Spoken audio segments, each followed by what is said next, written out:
night shopper in the dark. Warrior Werks.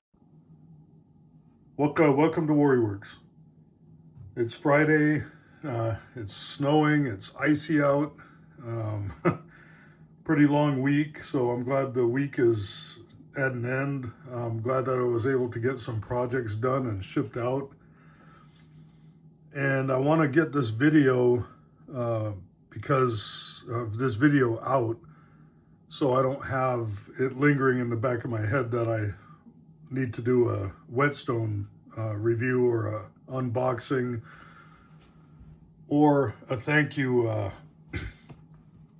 video this entire weekend when I'm focusing in the shop. And I got a few things that I wanted to go over that I need to get caught up on. And first off, I want to help promote a few channels, some new channels. And you guys have seen these stickers probably quite a bit, but this is TJ with box cutter knives. TJ sent these to me and sent a really nice letter. I sent him a package as well, and it was good speaking with him. He actually, him and I have texted a few times, and I look forward to building that friendship with TJ. But of these 3 stickers, I mean, every single one of them is cool, but how do you not say Sasquatch is the one that catches your eye? In that same breath, also another channel, and this is David at Dime Piece Custom Works. And man, both of these guys' channels are fantastic channels. David sent a nice handwritten note and basically saying that he appreciates my kind words to him and keep in touch. Actually talked to him, had a phone conversation with him earlier in the week. And what I'll say about these guys is, man, TJ, he likes his stuff. He knows how to go and look for things and present himself very well in the videos. David at Dime Piece, he does some amazing work with the tools and things that he has available to himself. And I told David that he reminded me a little bit about me when I first started, but he's definitely at a more advanced level with the tools that he's working with than I was at that point in time. And I wanted to make sure I recognize those guys because both of these guys are fantastic guys that deserve some attention to their channels. Also, I want to recognize that a trade that I did with Shawn at Watch City Knives. Shawn and I have been talking, and we exchanged a few photos, and he was looking for some moderns. And I traded him a decent amount of moderns, and he sent me more than a decent amount of slip joints and classics in return. And I feel like both of us were happy at the end of the trade. And I gotta apologize. I know it's not my fault, but in that trade, when I sent him the box, and I'll put a picture of it, the top corner of the box had a hole in it about the size of an apple. I mean, it was the entire width of the medium flat rate box. And when he called me, and I don't know, he let the suspense build up a little bit, but he asked what was all in the box, and I told him the knives and a few other things. And, I basically cut to the chase. I said, "Are the knives that I sent you in there?" And he goes, "Yes, the ones we traded for are in there." And there was a few extras that were in there that he had, but not everything I included in the box was there. It was actually missing 2 knives and a moose stag bead. It was missing some candy that my granddaughter had, Easter candy that my granddaughter had picked out for him. My brain is kind of a little bit, I'm trying to remember because I packed so many boxes. But in a nutshell, not everything I intended for him to receive was in that box, and it kind of made my heart sink a little bit because, you know, I don't want him to think that I just packed the stuff that we traded for and called it good. I'm not that kind of guy. I wanted to go the extra mile. And bottom line is, it made it pretty, I don't know, made me reevaluate like how I tape up boxes. And I thought I put enough tape on there, but more from now on, I'm going to put a lot of tape on those boxes so they either A, can't accidentally tear open, or B, somebody purposely tear those open. And, you know, for those kind of things to have fallen out of the box was just, I don't know, I think personally a little more than what would have just accidentally have fallen out. So I think there's some nefarious thing that happened with that. And I want to apologize here to Shawn for that. Because of that, I went back to the store. I told my granddaughter what happened, and she felt, you know, she also got upset for him that he didn't receive what we were trying to gift him. So we went back to the store, and I'll be mailing out another box to you, Shawn, and hopefully this time it arrives in one piece all together. With that, the trade that I did with Shawn, I'm not going to go over every single item. That's just not what I like to do. I'll show you some of the highlights. And, you know, he sent me, and this kind of really caught my eye, and he drew my attention to it. And this is a Buck 301. And this is the Bourbon blades, one of 100 blades like this were ever made. And the cool thing about this is it has a signature from Chuck Buck. I think that's Chuck Buck. That's what it looks like to me. But this was brand new in the box, and it was a Red Hill Cutlery exclusive. Also, I got a case whaler from him, and I've been wanting one of these for a while. And it's in great shape. I do want another one because I plan on actually using one of these. These are good boat knives and good rope knives. Let me kind of learn how to speak again. And also got a GEC engineer from him, and this is the one that has an agate. And I got another GEC, a smaller one, and they're both used, as you can see. But that's fine with me because that's what I plan on doing with it. I'll do a little cleanup on this, a little polish work, but that was definitely, you know, a plus in that trade. But the thing that made me smile the most, and there was other items obviously in the box.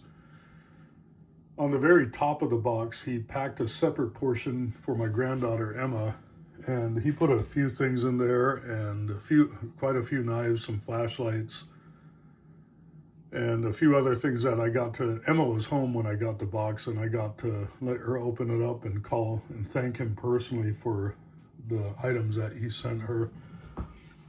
But after we were looking through the things, I asked her which was a favorite knife that she received from Shawn, and she showed me, and it was this one. And I don't know, you tell that blood she gets from me is strong, because I mean, aside from that not being a spear point, you got an easy open jack, and that's my favorite pattern, and I don't think she knows that.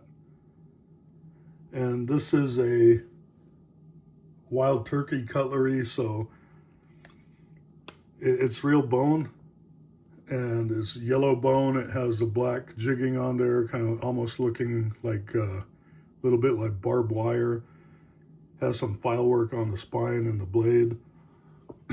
But I found it interesting and kind of a little funny I don't know, maybe even a little alarming that she kind of likes those kind of knives, because I actually, I'm not surprised, because she spends a lot of time with me, but I don't think she ever realized that that was my favorite pattern knife.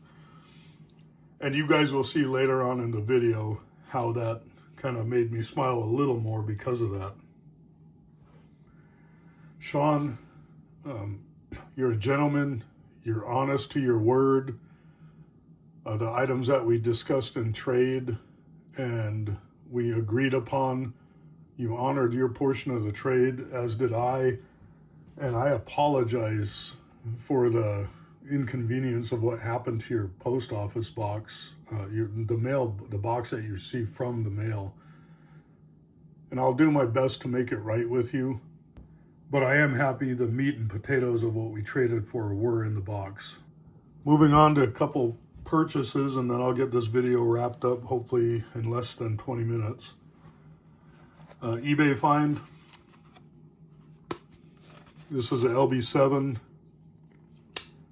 and it's in fantastic shape. Just needs to be cleaned up a little bit, but this was, I want to say, this is like just north of like $20. It was not much. I think it was like $26 shipped. So you guys all seen LB7s, but I didn't have one, so I'm happy that I got one. You guys have probably been seeing these all over. And this is the Rosecraft Baron Fork Jack. And I'm not surprised by any of this. It's well put together. The bone is absolutely beautiful. Everything's flawless on it. Really good addition to my Rosecraft collection. In that same breath, I am carrying in my Sanctified Leather slip a Flying Goddess made by Sugar House. And I received this a couple days ago. And it is an axe handle style knife. And it is a decent size. I think it's bigger than the one that Case had released. But the cool thing about it, not only is the axe handle and the shield, this is ebony. It's the shape of that blade. It's a great looking knife. And I would almost, it's a lockback, not a slip joint, but everything on it, fit, finish, everything is just spot on. I would even bet money that this is made in the same factory as Rosecraft. I mean, maybe I'm wrong, but it has a lot of similarities.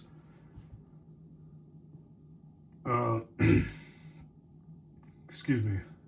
So a couple of the knives that, going back to the knife that Emma picked, this one that she said was her favorite, very similar. Older knife, this is a Hammer brand.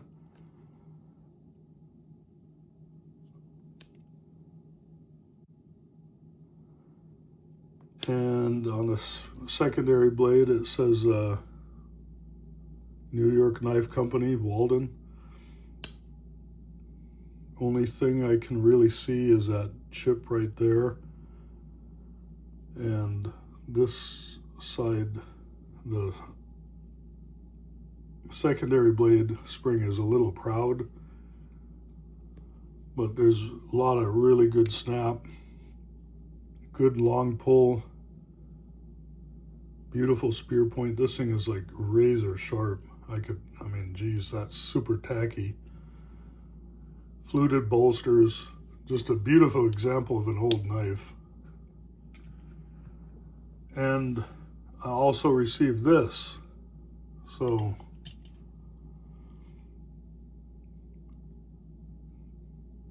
you see what I'm talking about? That's kind of funny, because this came in the same time as this yesterday. And this one, I mean, the condition is phenomenal. And this is a Bingham, and this is made in Cleveland. Half stops, good snap. I I don't know. I mean, the condition of this makes me a little skeptical if it was rebladed or not, but looking at it, it does not look like it. This looks like this is just well taken care of, like never used. And I mean, this is one of my favorite easy opens that I have now, just simply because of the condition of it and the quality of the build. I mean, it's just like amazing how much quality you can feel in a knife like that. And I ordered,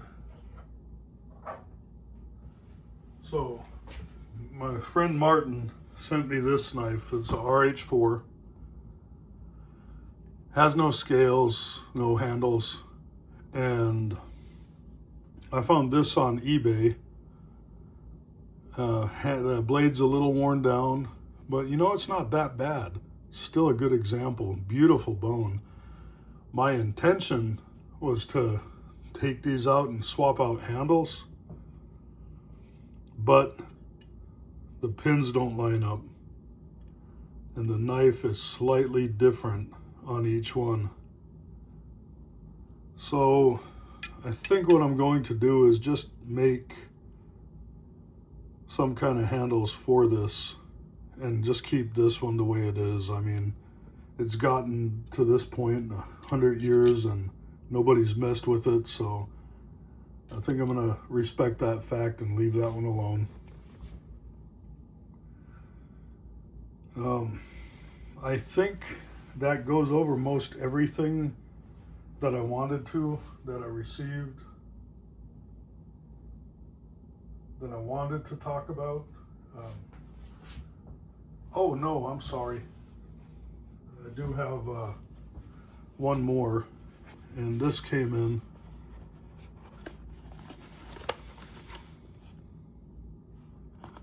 New old stock. And this is, I mean, this is one of my favorite old timers. This is a Mustang, so 125 OT, new old stock.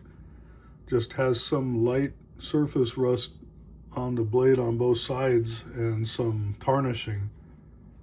Other than that, I mean, everything, the spring, the sheath, the box is even in good shape, has all the paperwork. So I always try to look for new old stock old timers, not to replace my other ones, but kind of to replace my other ones, at least where I have them in my collection. So with that being said, I think that kind of wraps up most of what I wanted to talk about.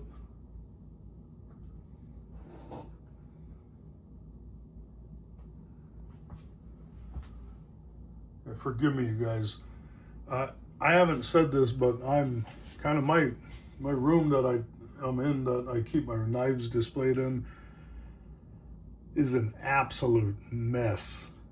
And it didn't start out that way. And what I was trying to gear up for was I want to get a curio to put in here, a display, so I can get some knives out and put them in display instead of everything being in drawers or on a shelf or on the wall.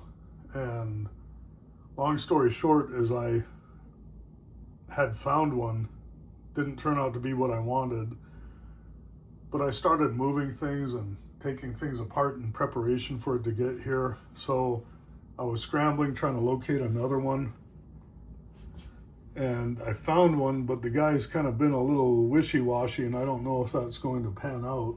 So until I get that settled and resolved, I'm kind of dealing with a mess, and I'm going to eventually have to fix it.